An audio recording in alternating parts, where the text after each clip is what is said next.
दोस्तों,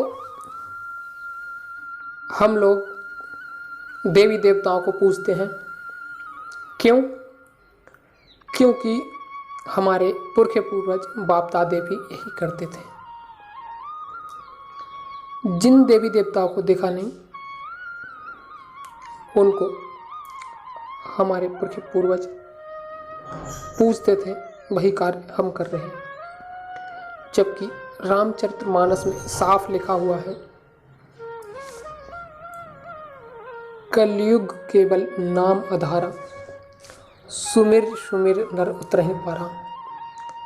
उसमें साफ साफ लिखा है कलयुग में केवल नाम का आधार है और सुमिर सुमिर यानी सुमरन से ही नर पार उतर जाएंगे। दोस्तों, उसी रामायण में लिखा है, नाम तो है संतन अधीना, संत बिना कोई नाम न जीना। यानी नाम जो है वो संतों के अधीन है, संतों के बिना उस नाम को कोई नहीं जानता। लेकिन लोग देवी देवताओं में, कंकड़ पत्थर में, पानी पत्थर में, तीर्थों में फंसे रहते हैं।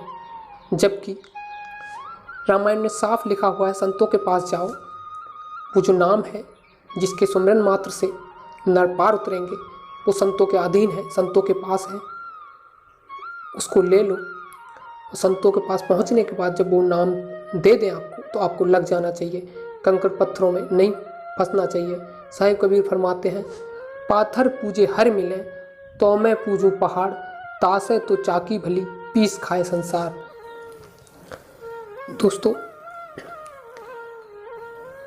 वक्त के साथ साधन बदलते हैं, नियम बदलते हैं, हर चीज़ वक्त के साथ बदलती है। परिवर्तन सृष्टि का नियम है।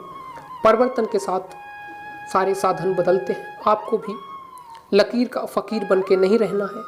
जो पुरखे पूर्वज जो पत्थर कंकर में भगवान को ढूंढते थे, उन्हें नहीं मिला, उनने अपना जन्म गंवा लिया।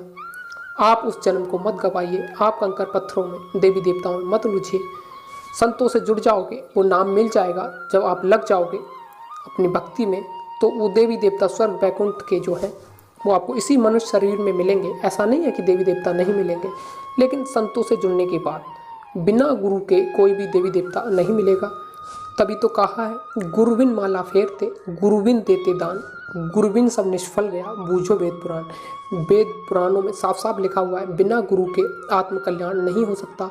गुरु शब्द जो है, गुरु का नाम जो है सनातन है, कोई नई चीज़ नहीं है। लेकिन आपको समझने की ज़रूरत है, बिना गुरु के ना ही आपका कोई दान पुण्य सफल होगा, ना ही आपको किसी देवी देव का दर्शन होगा, ना ही आपको मुक्ति मोक्ष मिलेगा।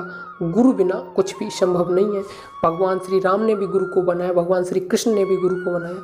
जितने भी अवतार हुए सभी ने गुरु धारण किया। बिना गुरु के आत्मकल्याण नहीं है।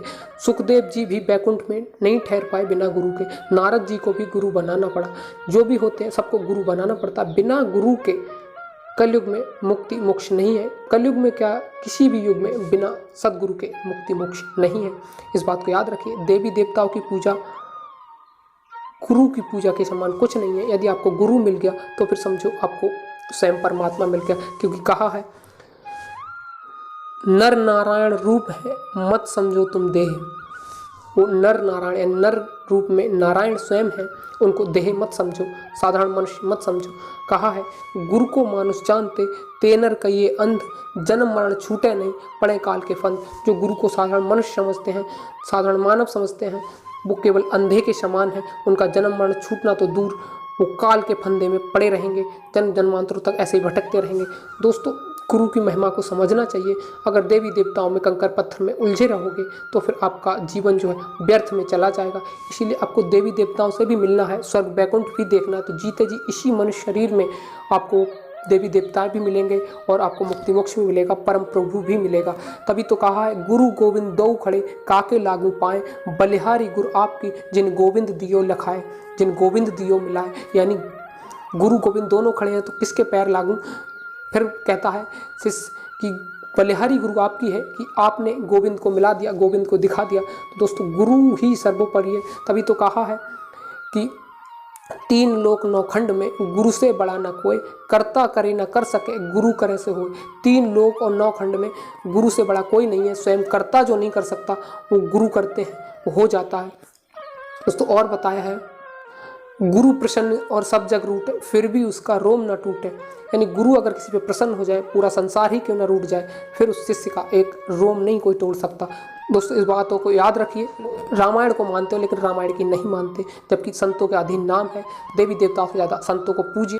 दोस्तों गुरु को मानिए। यदि आपने गुरु को नहीं माना, गुरु को धारण नहीं किया, दोस्तों यदि आप संतों के शरण में नहीं गए, गुरु नहीं बनाया, तो आपका ये जीवन निष्फल चला जाएगा। देवी देवता कोई आपकी अंतिम समय में मदद नहीं करने आएगा। केवल गुरु ही समर्थ होते हैं, सद्गुरु ही होते हैं जो आपके अंतिम समय में आपकी सहायता कर सकते हैं। और यदि आपको देवी देवताओं से लगाव है, उनका दर्शन करना है, तो वो गुरु ही होते हैं जो गोविंद से मिला सकते हैं। तभी तो बार बार आपको बताया जाता है, गुरु गोविंद दो खड़े काके लागो पाए, बलिहारी गुरु आपकी जिन गोविंद दियो लखाए, गोविंद दियो मिलाए। यानी गुरु ही गोविंद से मिला सकते हैं, गुरु ही गोविंद को लखा सकते हैं, यानी दिखा सकते हैं। और कोई समर्थवान नहीं है संसार में। बिना गुरु के दोस्तों अवतारी शक्ति इस जग में नहीं रही। तो आप साधारण इंसान रह के गुरु को क्यों नहीं बनाते, गुरु को के पास, सदगुरु के पास क्यों नहीं जाते, क्यों वो नाम नहीं लेते जिसके सुमरन मात्र से भवसागर पार हो जाते हैं। दोस्तों देवी देवताओं के पास जाने से आपको कोई लाभ नहीं है। देवी देवता भी तभी प्रसन्न होंगे जब आप गुरु बनाओगे, तभी आपका दिया हुआ दान भी सफल होगा जब आप गुरु बनाओगे। बिना गुरु के ना ही आपका दान सफल होगा, ना ही आपको कोई देवी देवता दर्शन देगा, ना ही आपका परमार्थ बनेगा। इसलिए गुरु दीक्षा लेना जरूरी है, नामदान लेना जरूरी है। गुरु के द्वारा दिया गया नाम ही वो नाम है जिसके सुमरन मात्र से जीव इस भवसागर से पार होगा, और कोई दूसरा रास्ता नहीं है। आप रामायण को मानते हो लेकिन रामायण की नहीं मानते, ये आपकी बहुत बड़ी भूल है। जबकि रामचरितमानस में मोटे अक्षरों में लिखा हुआ है कि कलयुग केवल नाम आधारा, सुमिर सुमिर नर उतरहि पारा। कलयुग में नाम का आधार है और उसके सुमरन से नर उतरेंगे पार, यानी पार उतरेंगे नर, इंसान पार उतरेंगे। और फिर वो नाम कहाँ मिलेगा, ये भी गोस्वामी जी महाराज ने लिख दिया है कि नाम तो है संतन आधीना, संत बिना कोई नाम न चीने। वो संतों के पास वो नाम है, उनके बिना उस नाम को कोई नहीं जानता। तो दोस्तों इन बातों को आप मानिए। आप राम को मानते हैं, राम की नहीं मानते। आप देवी देवता को मानते हैं, देवी देवताओं की नहीं मानते। आप रामायण को मानते हैं लेकिन रामायण की नहीं मानते, यही गलती करते हैं। और इसीलिए आजकल कलह मची हुई है, कोई भी इंसान शांतिपूर्वक नहीं जीवन व्यतीत कर पा रहा। इसलिए आपको गुरु की शरण में जाना चाहिए, संतों की शरण में जाना चाहिए, तभी आपका कल्याण होगा और दूसरा कोई उपाय नहीं है। दोस्तों आज की वीडियो में इतना ही, हम मिलते हैं दूसरी वीडियो में। तब तक के लिए जय गुरुदेव, अपना ख्याल रखें।